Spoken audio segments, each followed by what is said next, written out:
Hello friends, हमारे इस session में आप सभी लोगों का स्वागत है। आज हम सीखने वाले हैं प्रतिशत। हमें इसे जानना इसलिए भी ज़रूरी हो जाता है क्योंकि प्रतिशत का प्रयोग गणित के लगभग हर एक टॉपिक में होता है। तो आज हम सीखने वाले हैं परसेंट कि आखिर परसेंट होता क्या है। तो चलिए हम देखते हैं कि प्रतिशत के बारे में और कुछ सीखते हैं। सबसे पहले आप देख पा रहे होंगे कि जो परसेंट है वो दो शब्दों पर और सेंट से मिलकर बना हुआ है, और ऐसे प्रतिशत भी प्रति और शत से मिलकर बना हुआ है। जो ये पर है और जो ये प्रति है, इसका अर्थ होता है, हमने लिखा विद रेस्पेक्ट टू, इसको हमने हिंदी में लिख दिया के संबंध में। और इस सेंट का मतलब तो सब लोगों को पता है, इस शत का मतलब कि ये होता है 100, और इसको हमने नाम दिया 100 यूनिट। अब यहाँ पर यूनिट क्या चीज़ है? यूनिट का मतलब हुआ कि आप यूनिट की जगह पर कोई भी कुछ भी लिख सकते हैं, जैसे 100 लैपटॉप, 100 मोबाइल, 100 बोतल, 100 लाइट, 100 टेबल, 100 पेन, 100 कॉपी। मतलब यूनिट की जगह पर यहाँ एनी एंड एवरीथिंग, कोई भी चीज़ आ सकती है, तो इसलिए हमने यूनिट लिखा यहाँ पर। तो यानी कोई चीज़ यह बताया जाए कि 100 यूनिट के रेस्पेक्ट में किसी राशि को यह बताया जाए कि वह 100 का कितना हिस्सा है, उसे हम प्रतिशत के रूप में समझते हैं। जैसे हमने ले लिया 100 में से एक पार्ट, और 100 में से एक पार्ट के ही हम स्टैंडर्ड फॉर्म को हम प्रतिशत के रूप में लिखते हैं, और इसे हम क्या बोलते हैं? 1%। अब हम इसको क्रॉस मल्टीप्लाई करा दें तो ये हमारा आ जाएगा 1 बराबर 100%। यानी हर एक वस्तु अपने आप में क्या होती है? 100% होती है। हमने इतना समझ लिया, आइए अब हम इसके बारे में और कुछ सीखते हैं। हमने लिखा 300 का 75 कितना प्रतिशत है? तो देखिए हम इसको कैसे निकालेंगे। हमने निकाला 1 यूनिट का मान। अगर 1 यूनिट का मान निकालेंगे तो ये हो जाएगा 75/300। अब हम इसको 100 यूनिट के रिस्पेक्ट में निकालेंगे तो ये हो जाएगा 75/300 इंटू 100, और हम यहाँ पर सुंदर सा प्रतिशत का चिन्ह लगाएंगे, क्योंकि जब कोई राशि 100 के रिस्पेक्ट में निकाली जाएगी, 100 यूनिट के रिस्पेक्ट में निकाली जाएगी, तो क्या होता है कि वह उसमें प्रतिशत का चिन्ह लगता है। अब हम इसको सॉल्व कर लेंगे, तो सॉल्व करने पर जो आएगा वो हमारा आंसर हो जाएगा। 2 जीरो से इसका 2 जीरो कटा, और ये हमारा जाएगा 25 बार। तो इस तरीके से ये आ गया हमारा 25, जो इसका आंसर है 25%। यानी कि 75 300 का 25% है। जैसे हमने लिखा कि 800 का कितना प्रतिशत 160 होता है, तो यहाँ पर अगर हम 1 यूनिट के रिस्पेक्ट में निकालेंगे तो कैसे निकलेगा? 160/800। और 100 यूनिट के रिस्पेक्ट में निकालेंगे तो ये हो जाएगा 160/800 इंटू 100, और प्रतिशत का चिन्ह लगाएंगे। 2 जीरो से 2 जीरो कटेगा, 8 से कटेगा ये 2 बार, और एक जीरो लगाया। इस तरीके से ये आपका आ गया 20%। कुछ इस तरीके से हमने लिखा 1000 का कितना प्रतिशत 600 होता है। यहाँ 1 यूनिट के रिस्पेक्ट में निकालेंगे तो ये हो जाएगा 600/1000। अब हम निकालेंगे 100 यूनिट के रिस्पेक्ट में, तो ये हो जाएगा 600/1000 गुणे 100, और प्रतिशत का चिन्ह लगाएंगे। 2 जीरो से 2 जीरो जाएगा, 1 जीरो से 1 जीरो, इसका जाएगा, फिर कितना बच जाएगा हमारा? 60%। यही 60% आपका आंसर आ जाएगा।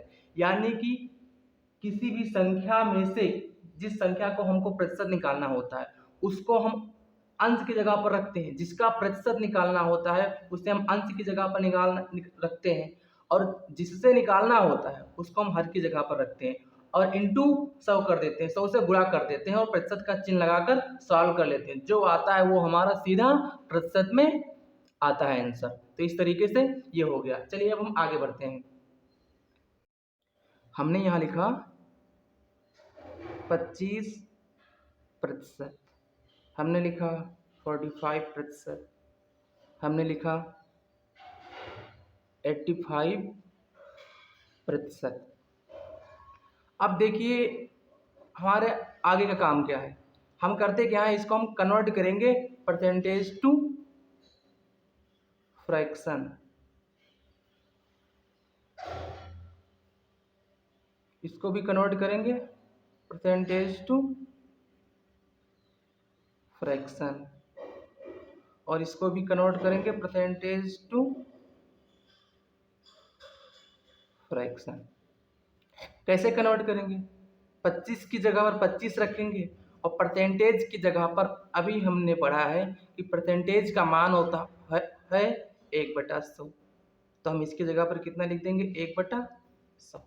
इसको सॉल्व कर लेंगे तो 25 का जाएगा 4 बार, तो इस तरीके से 1/4 इसका आंसर आ जाएगा। इसको सॉल्व करेंगे तो ये हो जाएगा 45 इंटू 1/100। ये जाएगा 9 5 जा 45 और 25 जा 100, तो ये आ गया 9/20। इसको सॉल्व करेंगे तो ये हो जाएगा 17 5 जा और ये हो जाएगा 25 जा, तो ये आ गया हमारा 17/20।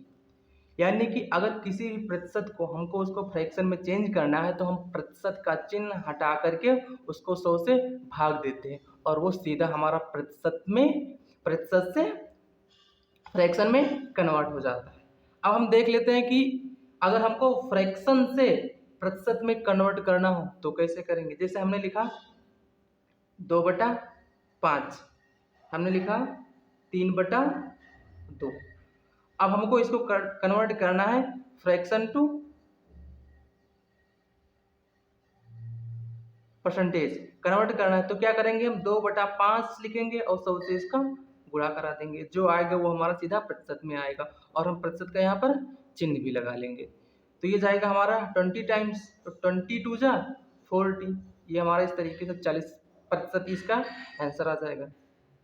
3/2 लिख रखा है तो इसका गुणा कराएंगे हम 100 से, प्रतिशत का चिन्ह लगाएंगे तो ये जाएगा हमारा 50 बार, 50 का गुणा 3 से होगा तो ये हो जाएगा हमारा 150, तो ये हमारा हो जाएगा 150%।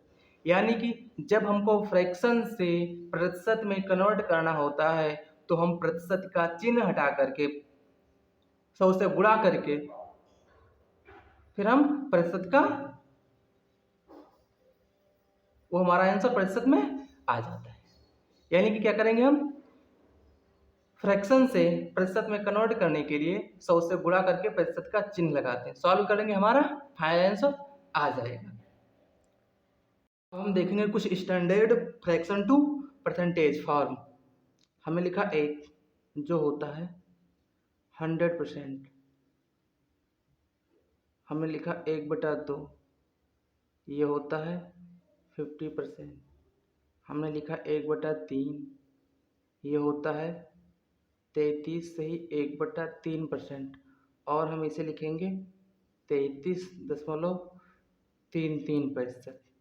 हमने लिखा 1/4 ये होता है आपका 25%, हमने लिखा 1/5 ये आपका होता है 20%, हमने लिखा 1/6 ये होता है 16 सही 2/3%, और इसको हम दशमलव में लिखेंगे 16.66%। फिर हम लिखेंगे आगे 1/7 जो कि होता है 14 सही 2/7%, और इसको हम लिखेंगे 14.27% या 28%। फिर 1/8 जो कि होता है 12 सही 1/2%, इसको हम लिखेंगे दशमलव फॉर्म में 12.5% हो गया हमारा। 1/9 ये होता है 11 सही 1/9%। इसको हमने लिखा 11.11%। 1/10 होता है 10%। 1/11 होता है 9 सही 1/11%। और इसको हम डेसिमल में लिखेंगे 9.09%। आपका 1/12 होता है 8 सही 1/3%। दशमलव में लिखा हमने 8.33। चलिए कुछ और हम नेक्स्ट स्लाइड पर देखते हैं। 1/13 ये होता है 7 सही 9/13%। दशमलव में लिखा 7.69%। 1/14 ये होता है 7 सही 1/7%। दशमलव में लिखा 7.14%। 1/15 ये होता है 6 सही 2/3%। दशमलव में लिखा 6.66%। फिर लिखा 1/16 ये होता है 6 सही 1/4%। दशमलव में लिखा 6.25%। फिर हमने लिखा आगे 1/17 ये होता है 5 सही 15/17%। हमने इसको दशमलव में लिखा 5.88%। फिर हमने लिखा 1/18 जो कि होता है 5 सही 5/9%। और दशमलव में लिखा हमने इसको 5.55%। 1/19 इसको हम लिखेंगे 5 सही 5/19%। दशमलव में लिखा 5.26%। और 1/20 ये होता है 5%। हम 1/30 की बात करें तो ये होता है 3 सही 1/3%। दशमलव में लिखा 3.33%। 1/40 आपका होता है 2 सही 1/5%। दशमलव में लिखा हमने इसको 2.5%। 1/50 आपका होता है 2%। इस प्रकार ये आपके परसेंटेज टू फ्रैक्शन या फ्रैक्शन टू परसेंटेज खत्म हुए। अब आप कुछ लोग ये सोच रहे होंगे कि आखिर इसको हम याद कैसे करेंगे। याद इसे बिल्कुल भी नहीं करना है। जहां आप पढ़ते होंगे वहां पर दीवार पर या स्टडी टेबल पर आप इसको चिपका कर रख लीजिएगा। और जब सवालों में इसका प्रयोग होगा तब आप एक नज़र इस पेज पर या जहां पर आप लिखे होंगे उस पर डाल लीजिएगा। जिससे क्या होंगी ये धीरे धीरे आपको याद हो जाएंगी। अगर आप रटने में कैपेबल हो इतना तो आप इसको रट भी सकते हैं, लेकिन ये चीज़ें आपको आनी चाहिए। जब तक ये नहीं आएंगी तब तक आप परसेंटेज के सवालों को आसानी से सॉल्व नहीं कर पाएंगे। हमने यहाँ पर कुछ परसेंटेज लिखे जो कि आपने टेबल में नहीं देखा होगा। तो आइए देखते हैं कि आखिर ऐसे परसेंटेज को हम फ्रैक्शन में कैसे कन्वर्ट करते हैं। अब यहाँ पर लिखा हुआ है 83 सही 1/3%। तो इसको हम क्या लिख सकते हैं? इसको हम लिख सकते हैं 50 प्लस 33 सही 1/3। इसको लिखा जा सकता है 50 प्लस 33 सही 1/3।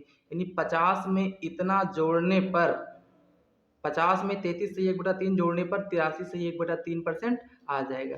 यानी 50% और 33 सही 1/3% को हमको जोड़ने पर इतना आ जाएगा। तो 50% का मान कितना होता है 1/2 और 33 सही 1/3% का मान कितना होता है 1/3। इन दोनों को जोड़ लेंगे और जोड़ लेंगे तो ये क्रॉस मल्टीप्लाई करा लेते हैं। तो 3 का गुणा 1 से 3 और 2 का 1 से 2 तो 3 2 5 हो गया और 3 दूनी 6। तो इस तरीके से 83 सही 1/3 का जो फ्रैक्शन फॉर्म आएगा वो हो जाएगा 5/6। 135.71 का भी देख लेते हैं। इसको हम फर्दर ब्रेक करेंगे 100 प्लस 35.71 100%। ये अपने आप में होता है 1 और 35.71% ये 7.14 का 5 गुना है। 7.14 का 5 गुना है, और 7.14 का फ्रैक्शन फॉर्म कितना होता है 1/14, तो 35.71 का कितना हो जाएगा 5/14, क्योंकि ये उसका 5 गुना है। तो 14 का गुणा 1 से कराएंगे और फिर 5 जोड़ देंगे, तो ये आपका हो जाएगा 19/14। तो 135.71 का जो फ्रैक्शन फॉर्म आया वो आया 19/14। अब हम इसको देखते हैं, तो इसको हम फर्दर ब्रेक करेंगे 500 प्लस 55.55% में। 500 होता है आपका 5 और 55.55, यह 11.11 का 5 गुना होता है, और 11.11 का फ्रैक्शन फॉर्म होता है 1/9। अब ये इसका 5 गुना है, तो ये हो जाएगा 5/9। 9 का गुणा 5 से, तो 9 पचे 45 और 5 50, ये हो जाएगा 50/9। तो 555.55% का जो फ्रैक्शन फॉर्म आया वो आया 50/9। तो इस तरीके से आप किसी भी परसेंटेज को ब्रेक करके उसे फ्रैक्शन फॉर्म में कन्वर्ट कर सकते हैं। अब हम देखेंगे मल्टीपल ऑफ 5%। हमने लिखा 15%, हमने लिखा 35%, हमने लिखा 45%। 5% का मान हमको पता है कितना होता है 1/20। अब 15% जो है वो 5% का 3 गुना है, तो 5% का मान होता है 1/20। तो अगर 15 इसका 3 गुना है, तो 3 का गुणा हम करा देंगे 1/20 में, तो 3 का गुणा 1/20 कराने पर कितना आ जाएगा वो 3/20। तो 15% का फ्रैक्शन फॉर्म 3/20 हो गया। 35 5 का 7 गुना है, और 5% का मान है 1/20, तो अगर ये इसका 7 गुना है तो 7 का गुणा कराएंगे 1/20 में, तो इसका मान आ जाएगा 7/20। 45 5 का 9 गुना है, तो इसका फ्रैक्शन फॉर्म आ जाएगा 9/20। अब आप देख पाए होंगे कि हमने पढ़ा सिर्फ 5% का, लेकिन हम 15%, 35% और 45% का भी निकाल पा रहे हैं। कैसे निकालें? ये 5 के सब मल्टीपल हैं, और ऐसे भी करके हम ऐसे परसेंटेज को भी फ्रैक्शन में कन्वर्ट कर सकते हैं। अब हम आगे देखते हैं मल्टीपल ऑफ 12.5%।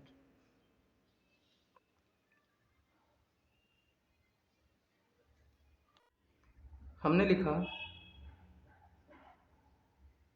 Multiple of 12.5%। 12.5% का फ्रैक्शन फॉर्म कितना होता है 1/8। हमने यहाँ पर कुछ परसेंटेज लिख लिए, जैसे 37.5%, 62.5%, हमने फिर लिखा 87.5%। अब जो 37.5 है ये 12.5 का 3 टाइम्स है, 3 गुना है, तो इसका मान तो 1/8 होता है, तो इसका मान हो जाएगा 1/8 का 3 गुना, 3/8 हो जाएगा। 62.5%, ये 12.5 का 5 गुना है, तो ये हो जाएगा 5/8। 87.5 12.5 का 7 गुना है, तो ये हो जाएगा 7/8। तो इस तरीके से आप देख पाए होंगे कि इस तरीके से हम किसी भी परसेंटेज को फ्रैक्शन में ब्रेक कर सकते हैं। आपको सिर्फ और सिर्फ 1 से लेकर 25 तक percentage to fraction, fraction to percentage आपको आना अनिवार्य है। आपको अगर इतना ही आता है तो आप उसी की ही बदौलत आप कोई भी परसेंटेज को फ्रैक्शन में कन्वर्ट कर सकते हैं आसानी से। अब हम देखेंगे परसेंटेज चेंज कि आखिर परसेंटेज चेंज क्या होता है।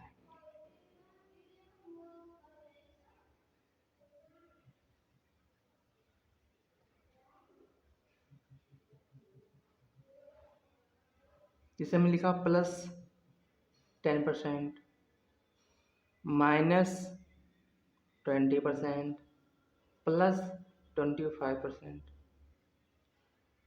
यानी कि कोई राशि है जिसमें 10% की वृद्धि हो रही है, 20% की कमी हो रही है, 25% की वृद्धि हो रही है, मतलब ये तीनों अलग अलग हैं। तो अगर किसी राशि में 10% की वृद्धि होती है तो उसको हम फ्रैक्शन फॉर्म में कैसे लिखेंगे? 10% का फ्रैक्शन फॉर्म कितना होता है? 1/10। यानी कि कोई राशि पहले थी 10 और 10 पर वो 1 बढ़कर कितनी हो गई? 11।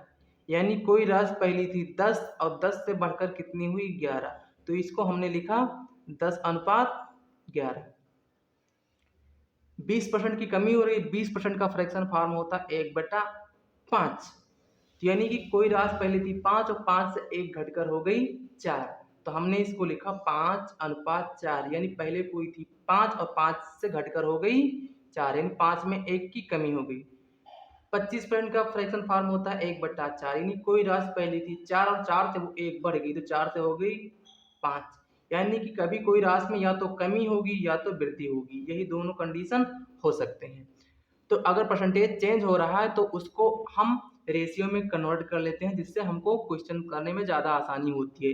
इनका उपयोग हमारा क्वेश्चंस में होता है। जब हम क्वेश्चन कर रहे होंगे तब हम देखेंगे कि आखिर इनका क्या उपयोग होता है। आइए अब हम पढ़ लेते हैं एक अपना लास्ट और अंतिम मेथड, जो है कि है successive method, successive percentage change. आइए हम देखते हैं कि आखिर यह क्या चीज़ है। जैसे हम मान लेते हैं कि किसी गांव की जनसंख्या है 500, अगले साल हुआ 30% से बढ़ गई। अब 30% से बढ़ गई तो 500 का 30% कितना होता है? 150, 150। तो 500 से 150 बढ़ गई तो कितनी होगी? 650 होगी। उसके बाद अगले साल फिर क्या हुई? जनसंख्या 10% से फिर बढ़ गई, तो 650 का 10% कितना होता है? 65। तो ये हो गया हमारा 715। तो इसे ही हम बोलते हैं सक्सेसिव परसेंटेज चेंज, यानी कि क्रमागत प्रतिशत में बदलाव। इसी को हमने नाम दिया सक्सेसिव परसेंटेज चेंज। अब आइए हम देख लेते हैं कि आखिर इसको हम शॉर्ट फॉर्म में कैसे कर सकते हैं। जैसे हमने पहले क्या किया, पहले 30% चेंज किया है, उसके बाद 10% चेंज किया है। तो 30% का फ्रैक्शनल वैल्यू क्या होता है? 3/10। 3/10 होता है। तो यानी कोई राशि पहले थी 10, यानी उसके बाद फिर क्या हो गया हमारा? 10 से 3 बढ़ गया, 13 हो गया। 10% का फ्रैक्शन वैल्यू होता है 1/10। यानी पहले कोई थी 10, उसके बाद 10 से बढ़कर ये 11 हो गया। तो हम नीचे ऊपर हम गुणा करा देते हैं। 10 का गुणा 10 से करेंगे 100 और 13 का गुणा करेंगे तो ये हो जाएगा 143। जो हमारा लेफ्ट साइड वैल्यू होती है ये दर्शाता है हमारा इनिशियल वैल्यू क्या था, जो हमारा प्रारंभिक मान था वो कितना था। और जो 143 जो दाएं वाला पद है वो दर्शाता है हमको कि जो हमारा अंतिम मान आया वो कितना है। तो 100 यूनिट किसके बराबर है? 500 के। कितना गुना है? 5 गुना है। तो जो अंतिम मान आना चाहिए वो इसका भी 5 गुना आना चाहिए। गुणा कराएंगे तो ये आ जाएगा हमारा 715, जो कि हमारे आंसर के बराबर आ गया। तो हम इतना लंबा इस मेथड को ऐसे ना करके हम इसको इस तरीके से करेंगे, जो कि ज़्यादा आसानी से हमको समझ में आता है। आइए एक एग्जांपल और ले लेते हैं। जैसे हमने मान लिया कोई राशि 1200, 1200 में वो 12.5% बढ़ गई। अब 12.5% का मान कितना होता है? 1/8। अब 1/8 120, 1200 का 1/8 लेंगे तो आएगा वो 150। तो यानी 1200 में 150 बढ़ गई तो कितना हो गया? 1350। अब 1350 में वो राशि 10% घट गई। तो अब 1350 का 10% कितना होगा? 135। यानी 135 वो घट गया।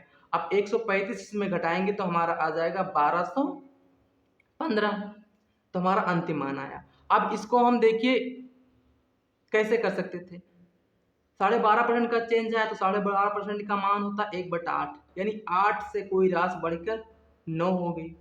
10% चेंज आ रहा है, यानी 10% कमी आ रही है। 10% का फ्रैक्शन वैल्यू होता है 1/10, यानी 10 से कोई राशि 9 हो रही है। 8 का गुणा 10 से किए तो आ गया हमारा 80, और 9 का गुणा 9 से किए तो ये आ गया 81। तो ये 80 आया हमारा, ये 1200 के बराबर है। तो देखेंगे कितना टाइम्स है, तो ये है आपका 15 गुना, इसका 15 गुना है 1200। तो इसीलिए 81 का 15 गुना जो आएगा वो अंतिम आंसर आएगा, जो कि हो जाएगा 1215 के बराबर। तो आप ये लेंदी मेथड ना अपनाकर आप इस मेथड से सक्सेसिव परसेंटेज जहाँ चेंज हो रहा है उसको आप आसानी से कर सकते हैं। इसी के साथ हमारा जो ये बेसिक पार्ट था वो ख़त्म हुआ, और अब हम अगले सेशन में आपको कुछ बेसिक से क्वेश्चन प्रैक्टिस कराएंगे। उसके बाद फिर अगले सेशन में आपका जो एक्चुअल प्रश्न है वो स्टार्ट होंगे। तो तब तक के लिए आप सभी लोग हमारे इस चैनल को सब्सक्राइब कर लीजिएगा और बेल आइकन को भी प्रेस कर दीजिएगा, जिससे कि जब हम अपना वीडियो अपलोड करें तो आप लोगों को नोटिफिकेशन सही समय पर प्राप्त हो जाए। तब तक के लिए आप सभी लोगों को धन्यवाद।